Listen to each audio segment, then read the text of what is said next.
Okay, so just have in a minute time we'll be starting the session soon. I mentioned earlier that please we would love to know who our participants are. So please would love you for you all to introduce yourself using the chat box. What's your name and where you are joining us from? I see a lot of participants here already. I have Mr. Lukman, I have Mr. Yusuf, I have Kausarat, I also have Mr. Yusuf, Mr. Gaivan. Okay, I've seen okay. Welcome, Olamide Yusuf. Glad to have you here. Good morning, Mr. Dauda. Good morning, Mr. Lukman.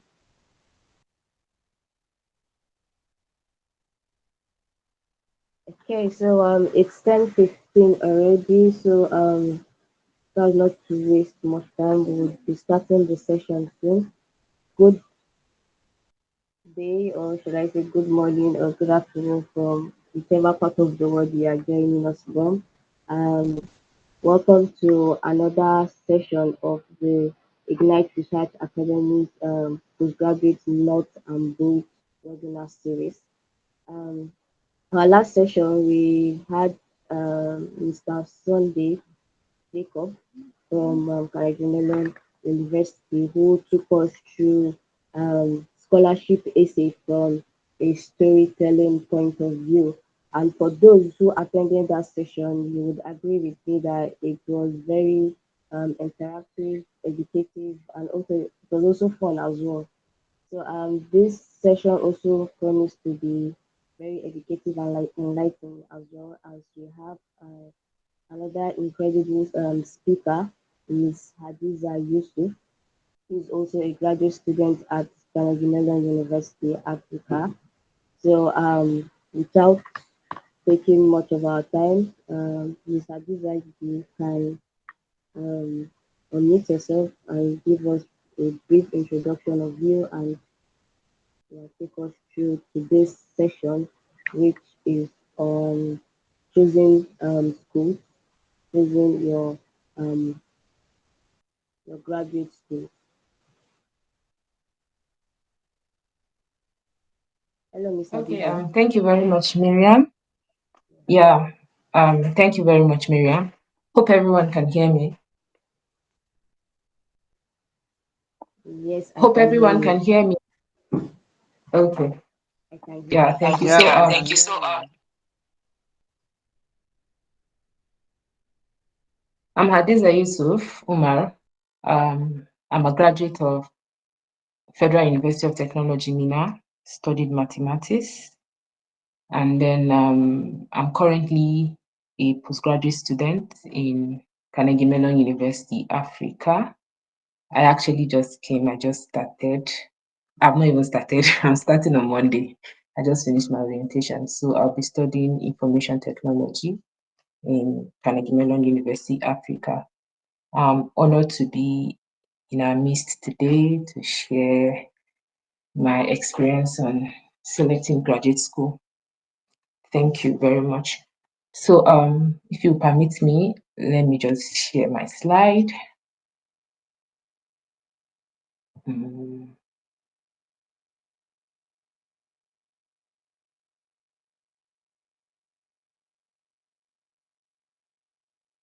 okay.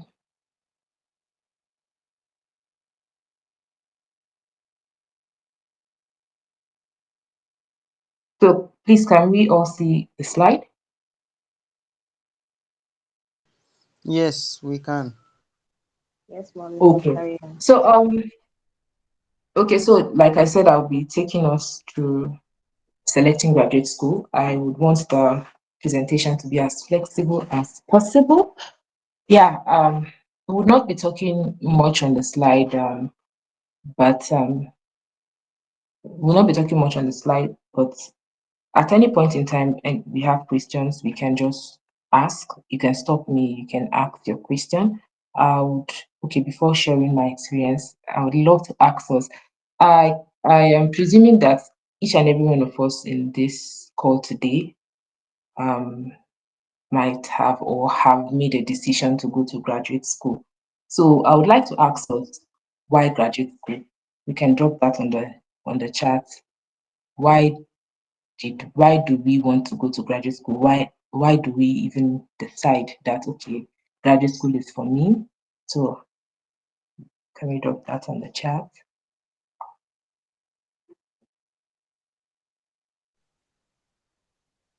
Anybody, Okay, or we are we are just expecting there to, responses on the chat. So why do we want to go to the graduate school? I think that's the question from our speaker today. I know some people say they want to go okay, back. good, to widen my horizon, to advance my studies, gain mastery in my field. Yeah, awesome. Nobody wants to japa from Nigeria. Exactly, To no one advance wants my to go back. career. um to advance my career. Okay, okay, good. So these are all awesome and good reasons why um why we should go to graduate school. And some of those that I've outlined are to discover our passion. Some of us might not have discovered what we really want to do during undergraduate studies, and graduate school can give us that enablement to know what our passions really are. Some of us just want to get more qualification. Some of us want to widen our professional prospects. Some of us want to improve on our current jobs, and all in all, we want to make a difference. So these are a few reasons why we decide to go to graduate school. But the decision to go to graduate school is not enough. When we start the process of looking for which particular graduate school would I go to, that's when the main thing comes in. So I'll just share my experience in few minutes, and then we'll go through the slide on how what I later discovered as the best way for me, that helped me in selecting graduate school. So I decided to go for graduate school. Like, I decided to further my education even to PhD level while I was in secondary school. That was when I knew that I really love school and I want to go beyond undergraduate. So during my undergraduate studies in FUT Mina, I had started checking and looking for how I can further. In my final year, I could remember I started placing applications to scholarships and some schools that I knew back then I could apply to. Um, so, but then I didn't really have a wider knowledge of what graduate school really entails, like how to really apply the things that are required. What I just do is that if I see an advert or um, on social media on any scholarship or any graduate school, I just go there, look at what they want. If it's an essay, just write something and just submit. So I did a lot of that. That was in 2018, 2019 too. While I was in service, I applied to some few um, scholarships and schools, but none pull through. So in 2020, 2021, I discovered that all the methods I was using to search for graduate school was just a wasted effort. A wasted effort in the sense that I was doing a lot of things, I was putting a lot of effort, but it was not it was not measurable, it was not yielding fruits, it was not yielding results because it was not structured. Now, in 2020, in 2020, 2020, in 2020, I discovered that there was a better way in which I could do my search and um, do my search and check my progress on my applications and all that. So I used that method in 2021, and I think it helps me a lot. It's even though that does not mean that um, um, I had a lot of positive response, but it's really helped me a lot that my efforts were not wasted, and I learned a lot from the the whole journey, the whole experience. So today I'll be talking to us about what we need to consider when we are trying to select graduate school, when we are choosing graduate school. How do we do our selection? Why do we even need to go through this process of selecting a graduate school? And then when do we need to do that? So that's what my presentation will be covering. So just like I said, at any point in time, if we have a question, you can stop me and ask. Okay. So what do we need to consider when we are trying to select graduate schools? Now, one of the mistakes some of us make is that when we just see a call somewhere or an advert, we are random seekers. Like, okay, we just begin to apply anyhow. That's good, but that a whole lot of wastage, if I may say, because um, if you don't begin to streamline your search and know what you really want to search for, it becomes it becomes a whole waste actually. So these are a few things that we should consider when we are trying to select graduate school. The first thing is our interest. Um, we need to first of all think about our interest. What do we really need? Why do we really want to go to graduate school? That's first. And then what do we really want to gain? What are our expectation for a graduate school? What course do we want to study? What area? Because it's not just the course, but what area do we want to focus on? Some of us might not have it, it's not a problem. Sometimes we get to discover that area we want to focus on when we're in graduate school. So, what's my interest? What do I really want to do? Now, not all schools that have this high ranking per se might be the best for your area of interest, might be the best for your where you want to focus on. So we need to look at what's my interest, and then we check for the reputation of the faculty. And when I say faculty, like the course you want to study, the what's the reputation of such faculty. So there are different sites you can use in checking, okay, the schools and their ranking, depending on courses, depending on courses and all that. I'll be sharing some of those links with us as I go through the slide, or maybe after my presentation. So look at your interest, look into your interest. What do I want to achieve? What do I want to go for? So if you have that in mind, you know that this is what I'm trying to search for. Now, the second thing is the quality of the program. This is not arranged according to priority. Actually, it's you just need to look into all these factors before you begin to make your selections. So you need to look at the quality of the program. Um, there is a site, if especially if you're looking into applying to US schools, there is a site called US Bureau of Labor Statistics. It's an occupational handbook. I'll also share the link with us. That site really helps me a lot. It helps you in checking um, the course you want to do, what are the prospects, what are the things you in general, actually not per school per se, what are the things that is required of you if you want to go into that area. Now that will help you in knowing the quality of that particular course you are trying to apply for. Yes, so the another factor you need to consider is the finance. Are you capable or able to fund a graduate school? Then, if not, if you cannot fund a graduate school, then you need to check the schools you're applying for. Do they have scholarship opportunities? How broad is their opportunities? Why am I saying that?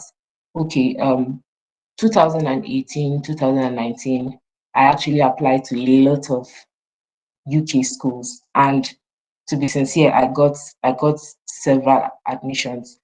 Got several admissions with some 10% scholarship or so. But when you look at the cost of their schooling there, the tuition, and forget about the living expenses and the rest, even just the tuition is something that if you're not living a high standard life in Nigeria or in Africa, you wouldn't be able to afford it. So you need to look at your finance. Okay, can I afford to pay tuition or my living expenses? If the answer is no, then you need to begin to check if they have a wide range of scholarship opportunities. Yeah, um, for most US schools, you could there are opportunities there is graduate assistantship and all that. I know another session would deal with those in details, but let's just focus on what you need to do when selecting your graduate school. So admission requirement is another thing you need to consider when you're searching for a graduate school. Now, different schools have different requirements, and then apart from schools, different courses have different requirements. So you need to go to the site. We'll talk about that later, anyways, during this presentation. You need to go to the site, check for what they are asking for, what they want you to submit in your applications. You don't just begin a random site like pick a school and then. Now, why do you need to know the admission requirements? You need to know that because there are some things that you might need for your application that you might need to get them way before you even start application, sometimes way before even application seasons. Something like graduate exams, that's your GRE or your English proficiency, things like West evaluation and so many of those. So you need to check for requirements and know, okay, what are those things that I need to have? What are those things that I need to get ready even before I start my application. Sometimes some courses might even ask for some prerequisite, like courses you might have studied while in school. So if you check that, you would know if this school is worth applying for or not worth applying for. Another thing is application fee. Now, getting a scholarship does not mean your application fee will be. So you need to check for schools that, okay, do they require application fee and don't they require application fee? And then for schools that require application fee, we'll still talk about this, but for schools that require application fee, some of them can give waivers, waivers so that they waive the application fee for you. You go through the study, you go through your application without paying anything. But some schools might not give waivers. And if you know you are able to pay for your application fee, okay, you can. But we'll talk about that again later. So another thing you can consider is the student life. How do the students cope? What what kind of life do students experience in such school? So not jumping to just selecting any school and thinking that okay, because it's not in Nigeria, then it's the best place for me. That might not really be what you should be doing. You need to look at those that have been there. How have they been faring? What is life over there like? Because graduate school is much more than we always think about. Like, let me just get there, let me just get there. It's more than that. So that's one thing you should consider. Then another thing is the alumni career path. What are the kind of jobs that graduates from such schools are able to secure? That will help you to know, okay, these are the kinds of job I'm also looking for. So for graduates in this school to be able to secure such opportunities, it means that there is a high chance, or possibly I could also um, gain and have such opportunities. So you need to look at their alumni career path, and then at their facilities and their geographic location. Um, like places like uh, okay, their facilities, that's those things that are readily available for you to enhance your studies, those things that are, yeah, those things that you know are important for you as a student to to do your studies well, things like the laboratories, the libraries and all that. Though that's not a very key thing for you to bother yourself about, but it's something you can also look into. And then the geographic location, places like Australia. I think I got an admission in Auckland, and it came with a scholarship, though not fully funded. But the thought of the transportation down there alone was something, because it's very far. So yeah, you need to also look at the geographic location. Can you cope there? Was their receptiveness to foreigners and all that? Just like I said, it might not be a key factor to bother yourself much about, but it's something to also consider. So hope we are together. Yes, ma'am, we are following. Oh, okay. So thank you so much, Miriam. So like I said, please, if we have any question, you can stop me at any point in time and ask your question. So the next thing is, how do we do this search? We've we've gone through several factors you should consider, but how do we even do the search? Do we just sit in front of our computers or pick our phone and then just start searching? Okay, now, um, first of all, one thing you need to do is to plan your time. Now, what do I mean? For US schools, we have a an admission period where most schools call in for application. So between September to January, most of US schools are that's the period when they do their application for the fall semester. Yeah, for the fall semester, that's the fall for the next year. And that's the period where you can easily get opportunities for scholarship and and for even jobs, school jobs, student jobs, and the rest. So you need to plan. First of all, you need to plan your time. Now, in your planning, that's in your sectioning of, okay, from this period to this period, I should be doing this. From this period to this period, I should be doing this. That's when you begin to do this 5 points I've listed here. Now, the first one is to research and explore your options. You've already known your interest. You've already known what you want to do. You know the course you want to study. So you need to go online and begin to explore your options. You can, if it's US schools you are trying to consider, you can just go to sites like Times Higher Education or some of those sites that used to list different schools. Yes, schools you can look into. So from those sites you can see school ranking and other things, other informations about the school, and even the link to access the school website. So looking at those schools, you can pick out um, maybe a list of those you might think, okay, let me look at those two. Hello? Yes, yes, ma'am. Please, can you mute yourselves, please? I think someone's background was interrupting the presentation. Please go on, Mr. Habiba. Okay.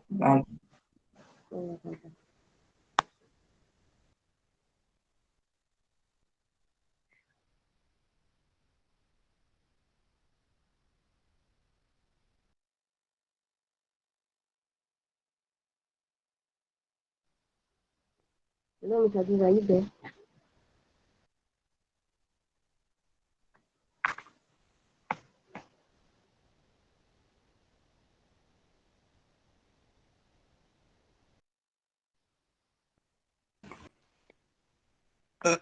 Hello, Mr. Adiza. Please, can you unmute yourself? Hello, can you hear me? Okay. Yeah. So can you hear me now? Yes, I can hear you now. Okay, thank you. So I was saying that, so you've already determined your interest, you know what your motivations are. Go online and do a broad search. When I say a broad search, is you do a broad search, go to sites like Times Higher Education and some other sites like that that gives you a list of schools and the programs they do, and their ranking. So pick as much as many schools you feel okay, this school is worth going to. So you can put that on maybe an Excel sheet or any file, any kind of file that okay, you can organize your search. So write down those list of schools you want to attend, you want to look into. Now, this search is going to be a broad search, like you are not right now, you're not considering some of those factors we mentioned, but just list them out. And then you begin to go to their site, the school site, each each of those ones you have listed, go to their site and begin to check. So the course I want to apply, is it there? What's it like? What are the yeah, what's the content of the course? What are those things that the school, what are those things that they offer in the school, in those courses? So you can check that. Then you can check the requirements.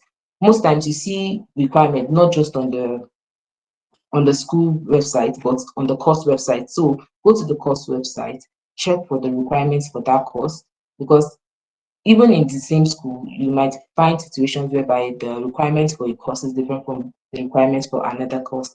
So go to the course site and check what are the requirements, what are those things that they need for my application to be complete. Now, sometimes those requirements are not rigid. Now, one mistake we always make is that we think that if they say this, then that is it. If I don't have it, then I can't make an attempt. Now, sometimes those requirements are not really rigid. So that's why you need to take the next step. The next step is to contact departments or or maybe program admin or program admins directly. So what you do after you have listed those schools you want to apply to, you've checked some of their requirements. Now, during your check, you might have streamlined some schools that you might have cancelled out some schools that okay, I don't think I can apply to this school, maybe because of this, maybe they're asking for maybe they're asking for West evaluation and I don't want to do West evaluation, or maybe they're asking for GRE and I'm not ready to write GRE. And then okay, and if you are ready to write GRE or you've already written, it's part of your list. So you might have streamlined your list, like cancel out some that definitely I'm not going to apply to this school, but the ones that you are sure, okay, these requirements are I can attempt it. So the next thing you need to do is to contact departments or their program admin directly. Now, most most courses and schools they drop the email address or any kind of contact for the for the admission advisors and program admins that you can contact and inquire anything you are maybe confused about or you need clarity. Don't be don't be open, like be open to ask. They are always ready to give you the support you need, because they even want students to apply. They want students to apply, and they are ready to give the full support they can give. So contact them, ask them any question you want to ask. um, um, Maybe on the requirements, maybe on the expectation, maybe on the faculty. When I say faculty, like the their professors there, do they give out opportunities for TA or teaching assistantship or research assistantship and all that. You can ask your questions. They would, as far as the information is within their reach, they would let it out, they'll give it to you. Now, for some schools that you might see and you have interest in applying, and maybe such schools have application fees and you don't want to pay, you don't have the money to pay for application fee, or you don't want to waste your money on something you're not sure you would get a scholarship on. So you can also ask them, like the program admin, you can also ask them on possible ways you can get a waiver for application fee. they are ready to answer. Sometimes those informations might not be on the site, but when you ask them, when you call them directly, they can give you good responses that might lead you to where you could get um, help and all that. So another thing is try as much as possible to attend graduate school fairs or virtual fairs. Now, most schools, US schools, I'm focusing more on US schools anyways. So um, most US schools organize graduate fairs um, where they do open-ended question and answer sessions. That's prospective applicants join the fair and ask as much questions as they want to ask them. And then sometimes they bring in their representatives from different departments that can give you answers based on the department and all that. So when you attend graduate fairs, one of the benefits you get is that some schools after graduate fairs they give those that attend the graduate fairs application waiver. Yeah, I know of so many, more than five. I think more than five that we attend last year, and they would give you a code, either a code or they would they would definitely tell you a way you can, as far as you attend the fair, they'll tell you what you should do that would lead to an application waiver. So another thing is to talk to admission advisors. Okay, I mentioned that before. Then talk to students from that school and alumni. Now we are in a world where we can connect to anybody in any part of the world. We are not limited to those around us. We are not limited to just our environment. So it's not difficult for you to check for students who are currently in that school. Platforms like LinkedIn, Facebook, and all that um, can give you information of people who are in other schools. So if you just search for, okay, for example, you want to apply to um, um, a school in Missouri, you can just go on LinkedIn, search for Missouri. You see a list of people who might have gone through the school or are studying there, things like that. So connect with them, ask them questions. Connect with them, ask them questions. How is it like? How did you go through the process of application? If you could even get people from your community, like maybe Nigerians who are schooling there, you know that there will be a lot of similarities. There'll be a lot of similarities in their own process of getting admission and scholarship with yours. So you can just contact them, ask them, how did you go about this?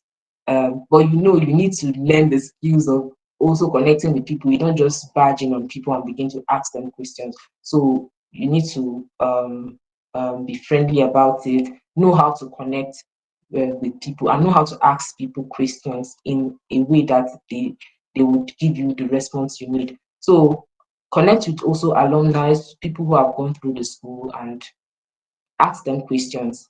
So another thing you should do during your search and decision to apply is to network with faculties. Now, um, when we're talking about scholarship, like I said earlier,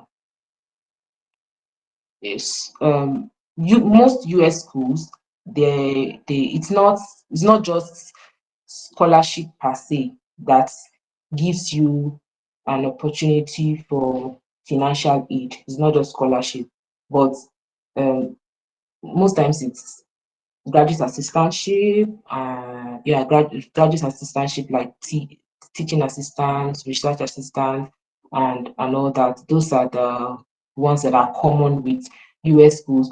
Other schools too, even UK schools, reading and all that, they do that, but it's more in US schools. So for you to be able to get such opportunities, to get your funding for your schooling through graduate assistantship, you need to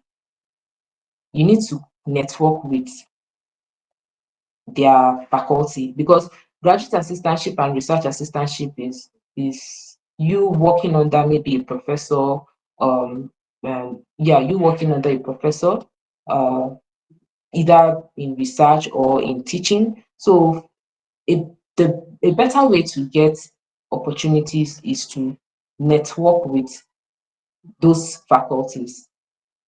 That is, go to their site, check for their faculty sites, look for look for professors, assistant professors who are working in the area, in your department, in the department you are seeking to apply to, and then in the area in which you want to yeah go into, if you already have a focus. For example, okay, I studied mathematics but I want to do data sciences and machine learning. So if you already have a focus, you can go through the faculty's profile, check what they are doing, check what they've done, check their papers, the projects they are working on. So if you see anyone that aligns with your interest, you can go through their work, scrutinize it, like read it, go through it, so that when you're connecting with them, you have an idea of what they're doing. You know what you're going to, how you're going to communicate with them. So um, yeah, network with them, familiarize yourself with them, and it would give you a better chance of getting such opportunity. In my own case, I didn't, even though I tried connecting with faculties when I was in the process of selecting schools, but I didn't get any opportunity of a faculty giving me assistantship position. So yeah, that's it. So the next thing we are going to talk about is why you need to go through all this process. Why it is not good enough for you to just pick randomly and just apply. One of the reasons is because you don't want to waste time. What do I mean by you don't want to waste time? Now there are some Mr. times Liz, that we might see. Yeah, hello, can you hear me? hello. Thank you very much, ma. Yeah, Please, I hello. quickly want to ask a question. Oh, okay. Thank you very much for this one presentation. My question is about choosing courses. Can you hear me, ma? Okay. Yeah, I can hear you. Can you hear me? Okay. Most courses in Nigeria are Yes, I usually can hear you. not inter- most courses in Nigeria are not usually interdisciplinary in the sense that microbiology will stand alone, biochemistry will stand alone. But over there, I've got to notice that um, some departments have been merged together. Like a microbiologist can be under a engineering faculty, but without us knowing, it's really difficult to actually know where you fit in. Because during my search, if not of until recently, I was able to see a department that has my area of specialization. A department is biological sciences and bioengineering. And if is an Okay. maybe someone that is, I would just be looking for life science, life science, life science. But my specialization, I later found it under a department that is bioengineering. So we have a lot of issue in this area, trying to get our right area of interest matching what they do over there. So I think if you could also share more light on this. Thank you very much. Okay, thank you so much for that question, Tia. Yeah, very true. Sometimes what they call their courses might even be different from what we call them here in Nigeria. So now when you are doing your search, for example, the example you gave, you said you studied microbiology. You're searching for microbiology, right?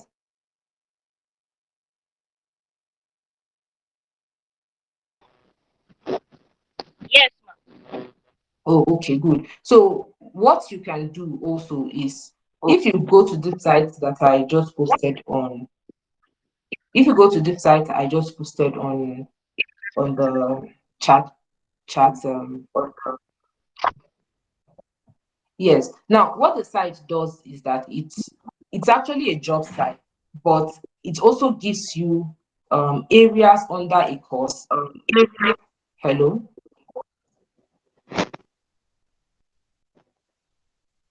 Okay. Hello, I'm with you. Okay. Please, Hello, if you are just unmuted, please continue, unmute. It's please. just mute your so that. For interrupting. Please, can we have the questions coming after your whole session so that we don't have to interacting with the flow of today's presentation? After you're done with Lucia's questions, then I'll go on as usual. But please, if anyone has any questions, please use the chat box. And immediately Mr. Diva is done with her presentation, I'll answer whatever questions. Thank you. Go on, Mr. Diva. Sorry for the interruption.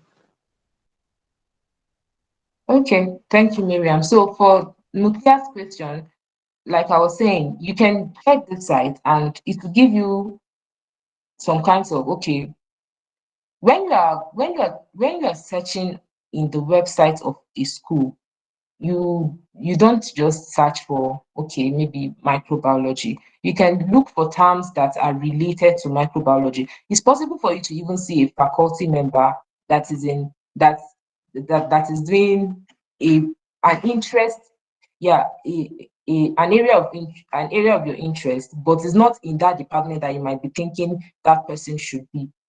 You understand? So you need to you need to search for terms that are around what you're looking for, not just, okay, I'm looking for mathematics, you just search for mathematics. You need to look for terms that are around what you're looking for, and then it's going to give you at least something close to. Don't know if that answers your question, but maybe we can talk about it again when we are done. I think the time is not much again. That's why Miriam is calling to our attention. So why do we need to do a structured search? First of all, because we don't want to waste time. Now, there was a situation whereby I wanted to apply to a school. Yes, and I didn't really go into. I checked the school website, checked for their requirements, and was ready to apply. Started writing my essay on that school, and only for me to discover later that in the course requirements, in the course requirements, there is there is a particular there's a particular course I was supposed to do in my undergraduate that was needed for me to be able to apply to that course, because I wanted to change line. Like I studied mathematics, but I was applying for computer science in that school. So there was some, not just it, there was some courses I needed to do during undergraduate that I didn't do that was needed for that school. And when I contacted their program admin and I asked concerning that, it was like, even if I didn't do it in my undergraduate, I'm supposed to have um is a knowledge on that, not just the knowledge, but a certificate to show that I have gone through this. So it's not just during an undergraduate, but maybe a certificate outside school, but that shows that I have done this, because it's a prerequisite for me to study my master's in that course.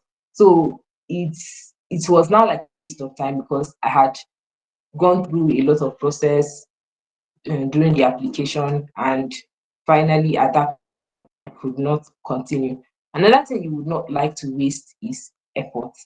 You don't like to waste your effort, which is also related to time. The time that you would have used to apply to several schools that you have all the requirements, you are applying to a school that you might not be able to even finish the application. So, and the last thing you don't want to waste is resources.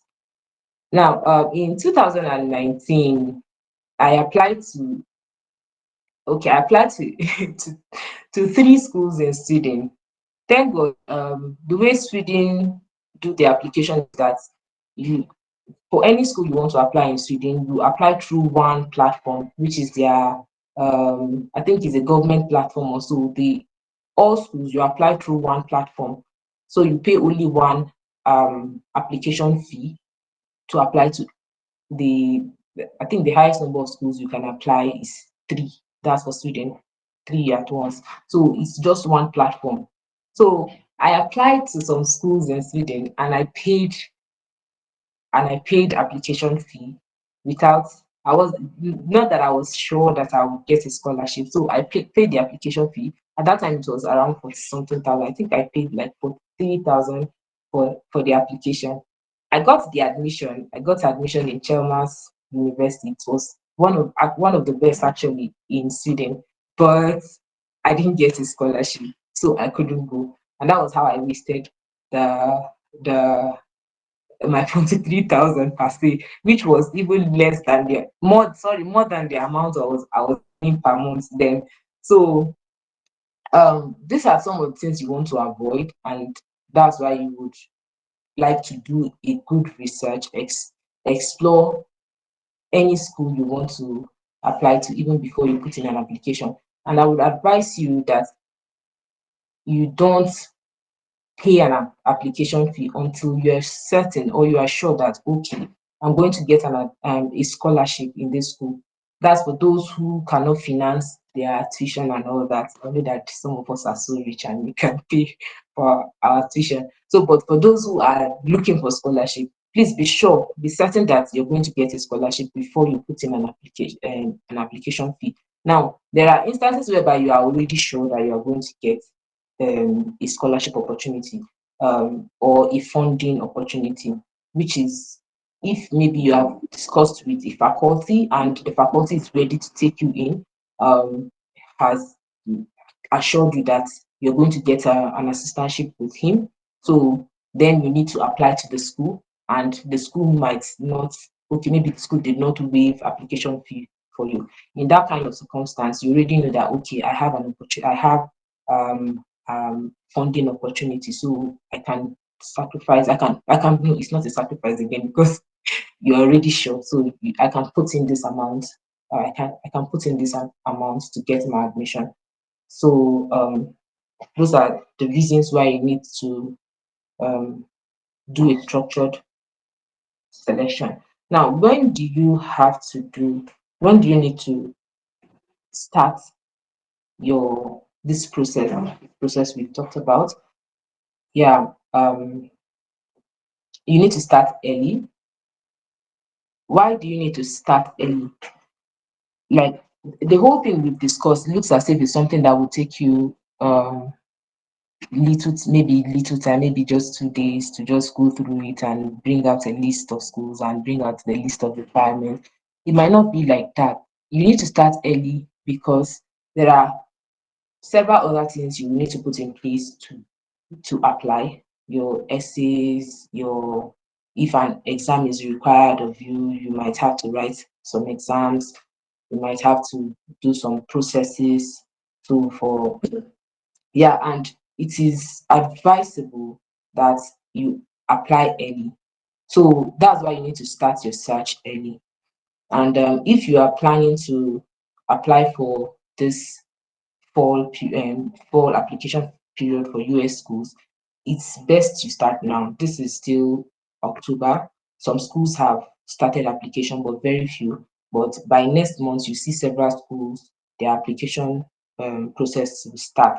So start now, start your search, bring out your list, go into the sites, check what you need to check, and begin to write down those schools that you are sure you can apply to so that by the time the application starts, it's going to be easy, it's going to be smoother. Something that you might just need to pick in those things you might have already prepared and then send in your application. Keep your search organized. I would show you after this, I would just share with you is a the Google Sheet I used last year, anyways, for my application search. Yeah, I still have it, so I'm going to share it with you. And then, lastly, reach out for support. When you're doing all these searches, many people have gone through this process. Um, Try and communicate, ask for support, anything you're not sure about, anything you need clarity on. Look for people around you, or even on social media that might have gone through this process, and ask them. And then we have research, so yeah, Ignite Research Academy that are very available to support students who are willing to go to graduate school, who want to put in an application, even if it is this fall period. So you can always reach out for support. And that is the end of my presentation. So before the question and answer, please permit me. I'll just unshare and share the slide, the the sheet I said I was going to share with you. Okay, all right, that's fine. Thank you very much. So before your screen comes up, I'll just share some of the things I've learned so far. Um, some of the things I've learned from this session is that one of the most important thing is you ask questions from those who are already studying a particular school you want to be in, or those who have done that before now. Why is that important? It's important so that your process would be easier. You don't have to go through the stress of not knowing, not having certain information. And also asking questions from the admissions board, or the person in charge of admission for a particular school, the admissions coordinator. Another thing is you might want to study a particular course and it's not the same nomenclature as we have it here in Nigeria. You asking question would help you resolve that. So say for example you want to study computer science, and in a particular school it's not called computer science, probably because they've narrowed down to a particular thing you want to do. You might want to ask questions to allow you do that. Also, you want to have your admission search structured so that you don't waste time, effort, and money. All right, over to you, Miss Adiza. Okay, thank you very much, Mohammed. Is my screen showing? Yes, yes, it is. Okay, so this is how I was able to structure my search last year during the application period. So the list of schools I wanted to apply to, this was already streamlined actually. So these were the list of schools I was planning to apply to. Funny enough, the school I'm currently in was not even in the list. But I think I had Carnegie Mellon. Okay, I had to remove it from the list. I had Carnegie Mellon Pittsburgh, but I had to remove it from the list because they wouldn't waive application fee. So, but I later discovered there was Carnegie Mellon Africa, and then I applied and thought, this is where I find myself, or someplace, anyways.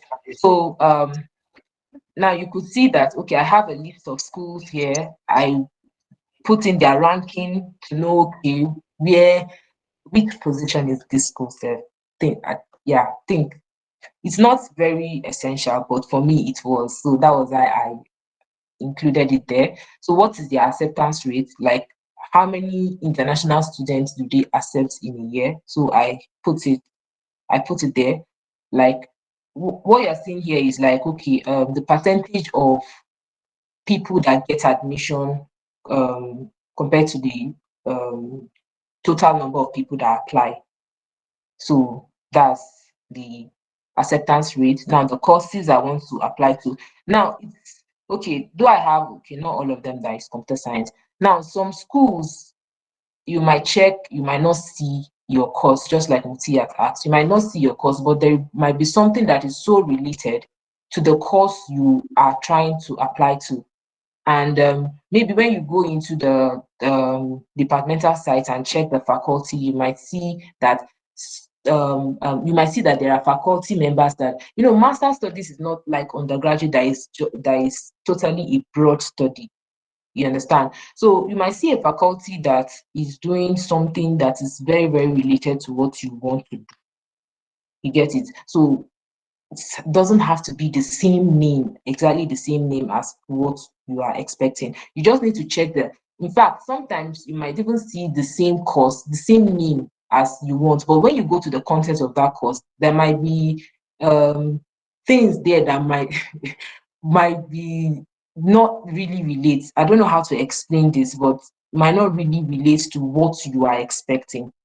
So I put in application fee. You could see that some of them I got waivers, some of them I had to contact the admins, some of them I got code to use. So that's it.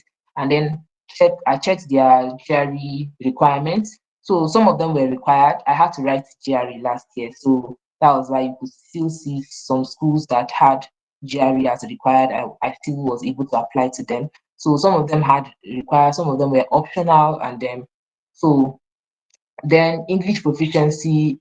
Now you could see that this means that I did not just pick a school and begin to apply to it. I had to look deep.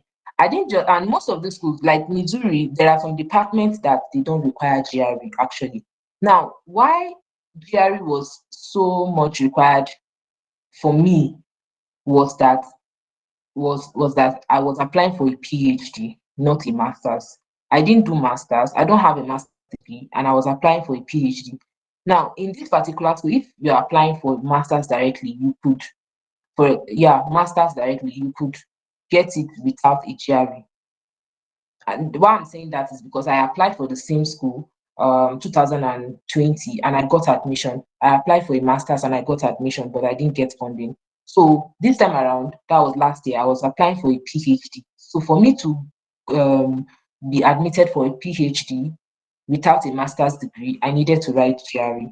So English proficiency requirements, I checked that and I recorded them, official transcript. Now you could see that after doing my search, faculty members, I contacted some of those faculty members. In fact, I had an interview with this particular first person on this line. Yeah, I had an interview with him and he was really, really ready to support me. But the school rejected, like, they didn't give me an admission because my GRE score was not up to what they wanted. So that's it. So you could see I had the application deadlines. The deadlines for each school differs. So you need to put that down so that you don't miss a deadline for a very important school that you want to apply to. So I put down the deadline. So anytime I want to apply, I don't need to go to the website again and go and check when is their deadline. I could just come to this document and then look at, okay, today I'm applying for this school, and I check and check. You understand? You can easily make your plans if you have something like this. Then the status of my submission. I didn't update this file actually. There were so many of these schools that I put in progress that I also actually submitted my application. So if you submitted, you just put in there. One thing I would have done more was to record the feedback that I got. I didn't do it here, but I had in my former hard disk. I don't have the hard disk with me here. In my former hard disk, I had a folder uh, in a folder. I created different folders for each of the schools, and I put in all their application requirements so that if I'm applying for this school today, I know that everything I need is in that folder. I don't need to start looking for, oh, where is my international passport, or oh, where is my this, or oh, where is my this. So I put everything. I know all their requirements, so I put everything in the file. If I write an essay for a particular school, I put it, in that folder.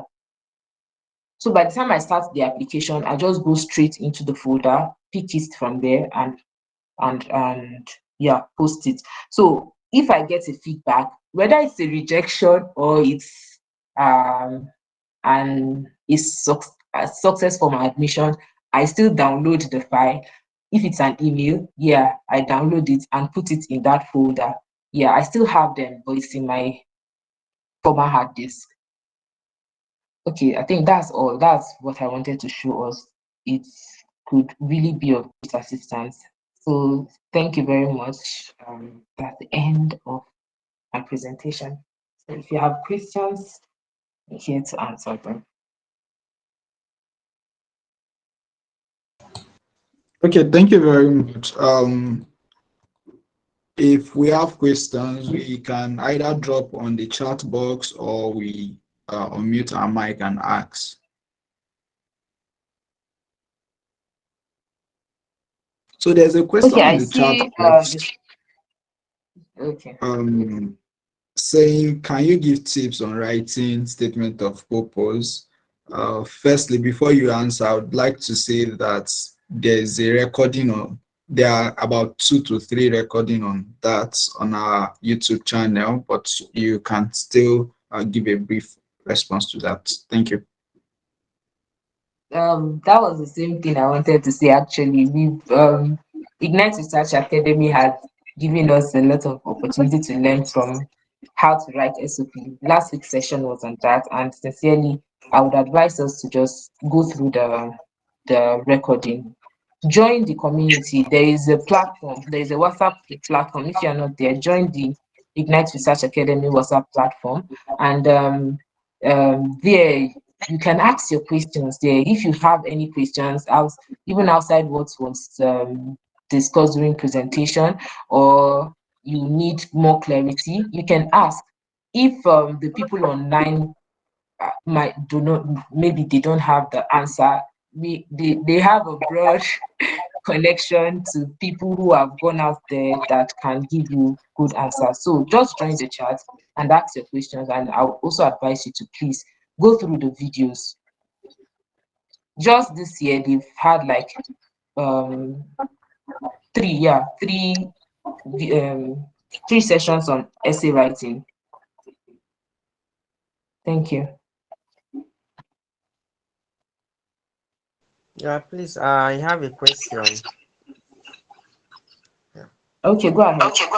Yeah, my question is, okay, for example, you said you study mathematics and you want to change to computer science. Now, is it going to, is the require what am I saying? What if you are not really sure of like the field you actually wants to go, but you want to discover it probably when you get admission? And I think most admission requirement actually want you to be sure of what you want to do, like okay, this is the area I want to go, because they want you to even write your essay and structure it, addressing what you want to do and how you like to see that passion that you really want to do there. It's like I don't, so can you really talk about it? Okay. Sorry, I don't know why it's echoing. Okay, thank you very much. Thank you for your question, Yusuf. So the thing is that it's very slim for you to do your undergraduate study in one area, and then you want to totally change your field of study, like totally. Now, when I talked about mathematics and computer science, we all know that computer science is actually an aspect of mathematics. They are different courses, but it's quite related in a to a large extent. It's related. So it's very slim for you to do a particular study in your undergraduate and you want to totally change during your masters. For example, maybe you studied civil engineering, and then you want to go for law. You understand? For masters, it's more advisable that you go back to undergraduate and do that law. So, okay, now your question is that if you don't already have an interest, but the application requires you that you should have an interest. Now, when putting in your application, you are not putting in application for a particular focus. What am I saying? You could, if you already have a focus, you could. What am I saying? Now, computer science in itself is still broad. Now, if you're going for your master's in computer science, you might still have parts of computer science that can be an interest or a focus. For example, in computer science, we have things like artificial intelligence, we have machine learning, we have HCI, human computer interaction, we have different aspects. You get it? So at that at the point of application, you might not have discovered, okay, I want to do HCI or I want to do this, but you know that that's your field, computer science. You must have a field. You can't put in any application without having a field and having interest in that field, unless you just go back to undergraduate and, and redo. But if it is in the aspect of, okay, having a particular field, I don't know if you understand my what I'm communicating now. So it's it's an issue of knowing the course, but you might not have known the exact field you want to go into.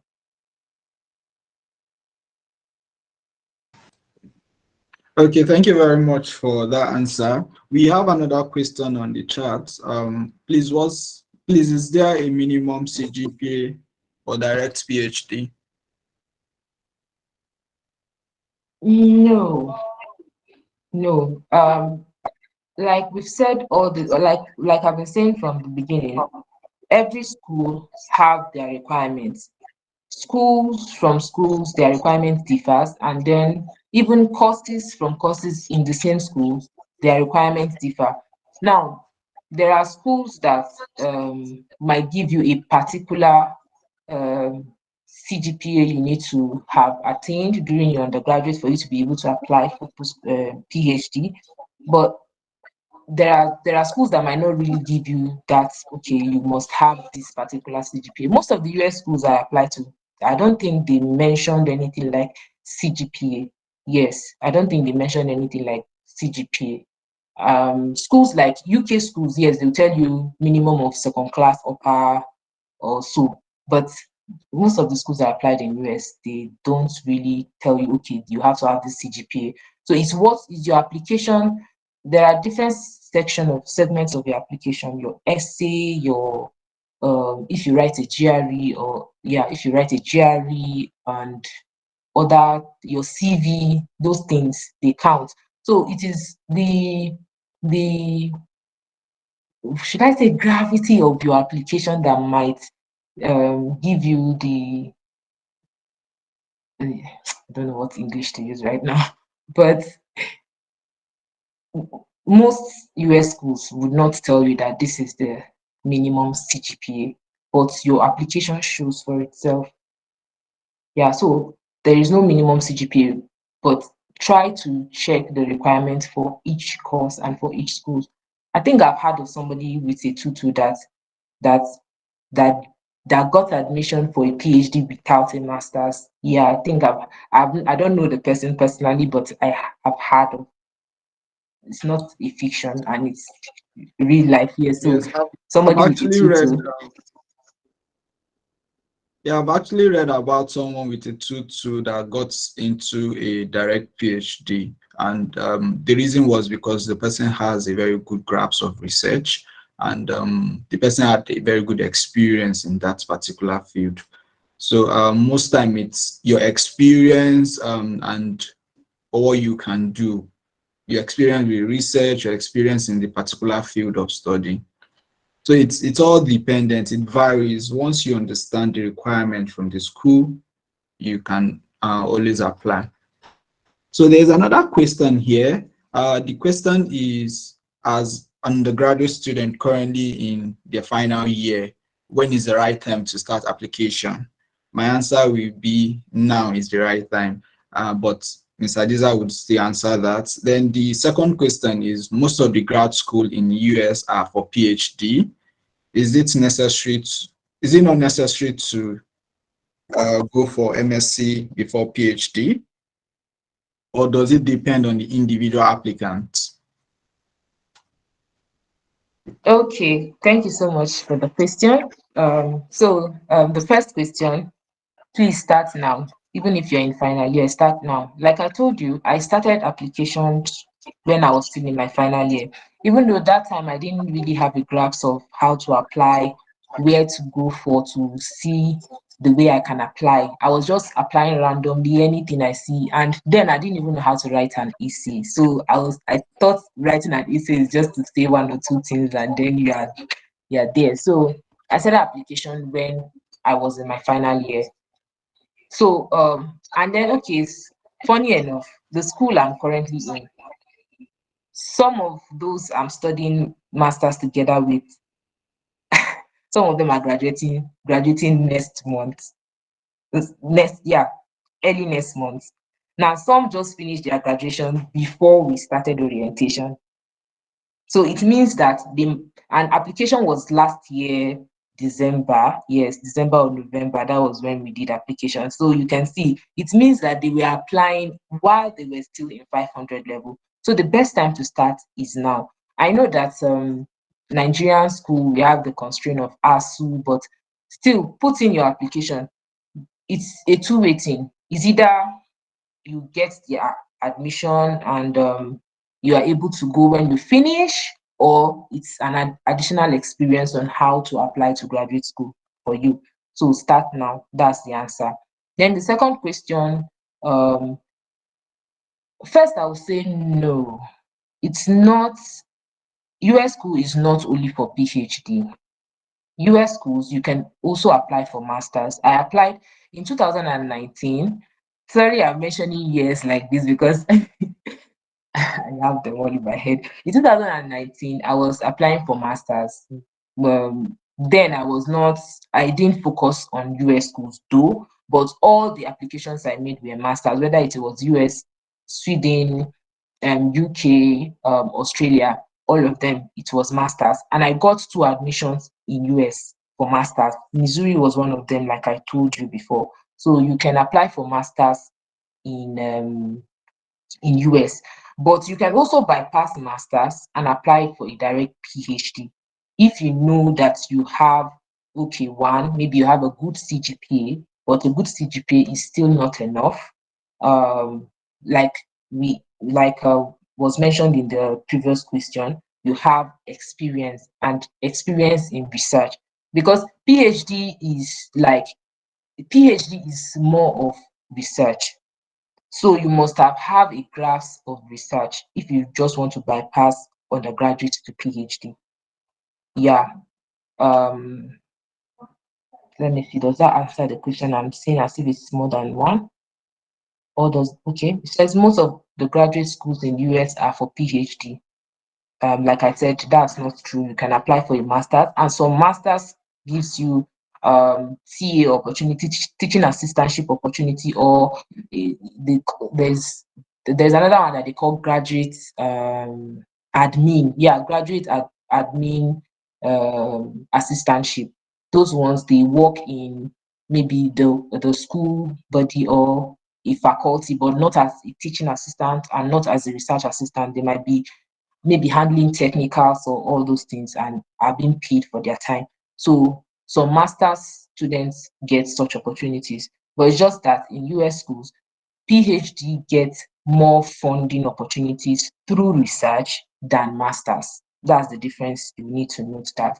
So is it that it is not necessary to go for masters before PhD? It is necessary, but if you want to bypass masters, you can still do that if you know you have a very strong application to put in. Then, or does it depend on the individual? Okay, I think the question is answered.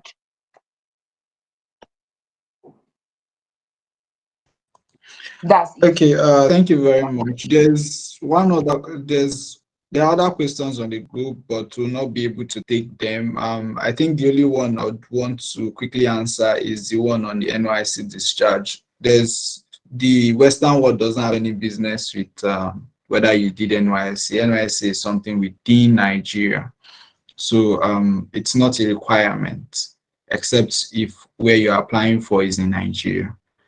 So we'd like to thank Ms. Adiza for taking time to share with us our experience on choosing Hello. and selecting schools. Ms. Adiza, thank you very much for your Sorry. time. I have questions. Sorry, we would not be able to take additional question. You can drop your question on the group and we'll be sure to get a response to you. All right, so Ms. Adiza, thank you once again for your time and for sharing from your wealth of experience with us. We appreciate and we hope that when we call next, you would answer us because like Oliver Twist, we are going to be calling you in the future time. Thank you. Thank you so much. I'm grateful. Thank you everyone for coming.